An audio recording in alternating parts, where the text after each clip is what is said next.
car turn. You turn the steering wheel. How do they turn the cars? With the steering wheel? Yeah, I wish it was that simple. I mean, the driver puts an input through the steering wheel. Once you turn the steering wheel, then through the reaction of the steering column. And the input goes through what we call a steering shaft to a Kiava unit. To the steering arms. And when the bar moves, it moves a steering link, which is connected to the upright. To the unsprung mass. Hubs which turn the wheels. Then to the chassis. And therefore moves the wheel, the steer wheel, which in our car's a front wheel. Which then turn the tires. Then to the tire. From straight ahead, the tire starts to twist. That starts to bend the contact patch, and those forces start to point in the direction that the driver has pointed the wheel. You know, so as the driver turns the steering wheel, the steer wheels turn and the car starts to change direction, hopefully in a controlled manner. It's that changing of the direction of the forces in the tire's contact patch that ultimately generate the cornering power for the vehicle and cause the car to go around the corner. And then finally the tire reacts and then feeds back through that entire system again to tell the driver what he's just done. And that's the start of the turn.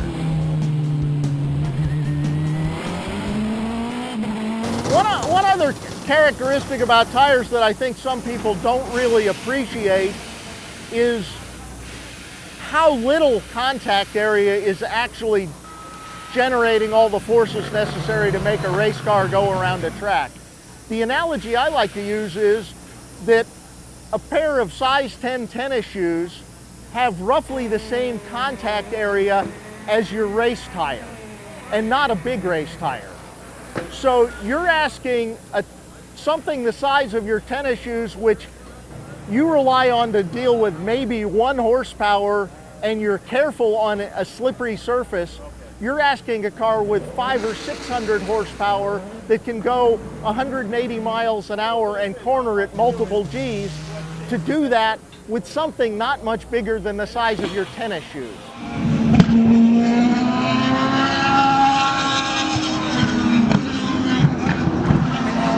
in a really high-speed corner, you know, say turn 1 in Sebring or anything high speed, a lot of the time, you know, these LMP cars are really massed in downforce. So a lot of the time, it's about minimizing the brake, minimizing anything that's going to slow the car down, and it's usually a much more progressive, smooth input because you've got the downforce. You have to work less to get the car to do what you want it to do.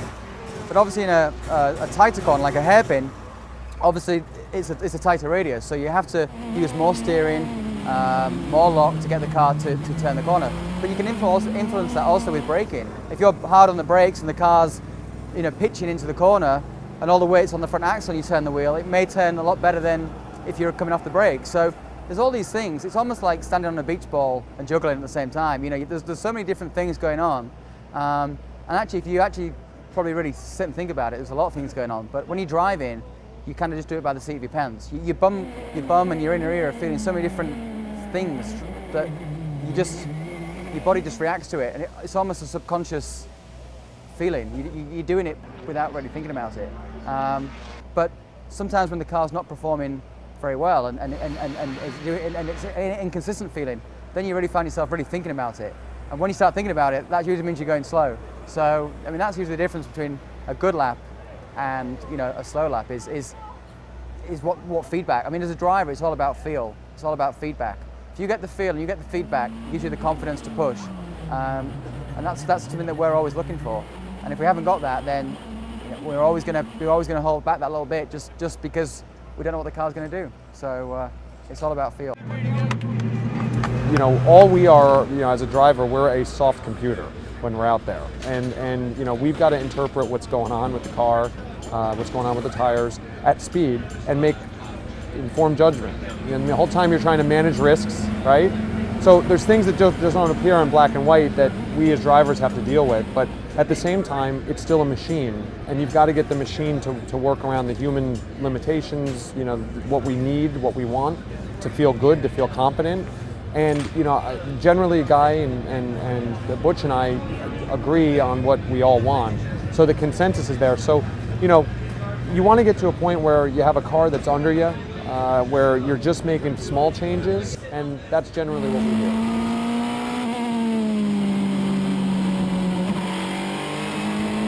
With cars that are this fast at this speed, you need instant feedback because you're traveling so fast, you're covering so much ground in a very short amount of time that if you're slow to process what the car's doing, it's probably too late.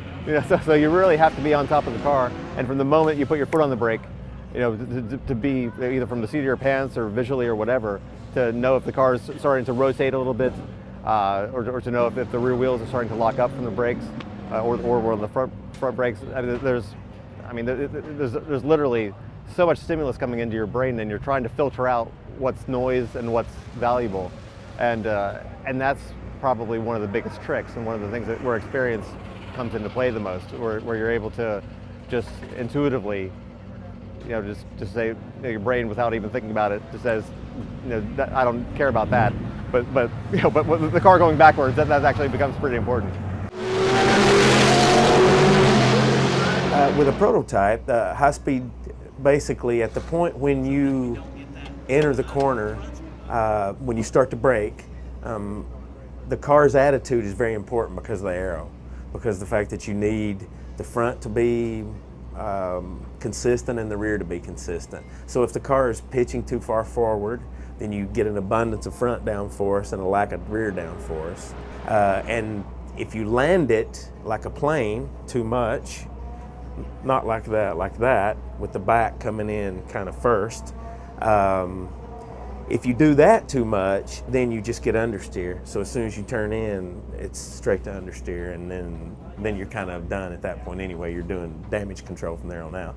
So when you can land it in the right attitude to gain downforce, you try to keep that consistent front to rear, and you don't want to move that around too much. That's the main thing. When they put different aerodynamic configurations on the car, that's one of the easiest things to feel, and you feel it immediately. And the aerodynamics shows up more at the higher speeds you go. In testing, we tried a few different configurations, and a couple of them, it absolutely just welded the front of the car to the ground, and just made it so that it went wherever you turned it. Now, sometimes it's hard, though. You have to make sure you have a balance, because if the front's stuck to the ground but the rear isn't, it rotates pretty easily. So that's always the challenge, is nothing ever comes without a cost. So if you could put all the downforce you want on one end or the other, but unless they work in concert, you don't go any faster, you go slower. There's so many variables. I mean, in terms of corner entry, I mean, so you've got braking forces, braking pressure. Different drivers do different things. Some guys brake earlier and softer. Some guys brake right at the last minute and big brake pressure and get the car on the nose. Also with the diff, you can have a more open diff, which makes the car more free, which means that we'll tend to turn into the corner better and be a little bit more open. If the car's oversteering, for example, off the throttle, we may make a diff change and tighten the diff up, tighten the preload up in the diff, so that when we come off the throttle, there's still some preload in the diff, which will stop the car from rotating. At the same time as you're going in the corner and you're turning your hands, you might be squeezing the brake pedal, or you might be coming off the brake pedal, and as you come off the brake pedal, you might also be playing with the gas pedal. And with the diff, you could come into the corner, you turn in, and the car is wanting to push a little bit, and you can roll off the throttle. And with the tuning of the diff, you can actually make the back of the car slide a little bit and help the driver point the front of the car where he wants to go. As soon as the front of the car is pointed where he wants to go, he can pick the throttle back up. And you have ways of tuning that. You can help tune the car to be throttle sensitive to help turn the car. Or you can open the diff so the car rolls through the corner, and the throttle doesn't affect the balance change of the car. And you can tune the amount of time it takes for the car to hook up both rear wheels together coming off the corner. So you can time management. It's just, again, it's like shocks. It's time management. The diff, you can help yourself when you downshift the car to a lower gear. It applies torque to the diff and it runs it up ramps inside the diff with lock the rear wheels together. But you can time how soon the lockup happens, or if it happens at all, with an adjustment on the diff called the coast side. Then when the driver is steady state in the middle of the corner, not asking for anything out of the car, generally the diff if set up, can be open so the car can rotate nice and smooth. And then as he picks up the throttle to accelerate off the corner, then the diff, as the differential accelerates, the ramps expand again and lock the two rear wheels together to drive the car off the corner. And you can do that as a timing thing, so you don't pick up throttle-induced understeer. You could actually let one wheel spin a little bit while you're actually getting drive with the loaded wheel off the corner. And there's all different types of diffs, and there's all different types of tuning, types of way of tuning diffs to do that. They have negative preload diffs. They have diffs you can, like ours, where you can do coast and power. But they're very, very strong tools to help the driver get the car into the corner and out of the corner. And they also can be used to help stabilize the car under braking, because at some places that have long straightaways, if the two rear wheels are kind of independent of each other, the brakes might warm up at different rates and the car will get pulled around and wiggle under the brakes. But if you lock the diff together a little tighter or so, as they apply the brakes, the car brakes in a straight line and very competent. But when you do that, if you go to a street circuit and the diff is too tight, you'll just have push everywhere. So you have to be able to open the diff up. Generally though, we would start the car fairly tight on diff to give the car a comfortable push until the driver gets his head into the track. And as he gets quicker with the track, you slowly open the diff back up to make it where he can be more aggressive and not have so much push. And you hope you don't go over the top and get it where you get wheel spin at both rear wheels and kick the back out and touch the wall with the back of the car or so. But generally you start with a car that pushes quite a bit and then start freeing it up. So as they apply throttle, they can be more aggressive and get off the corner.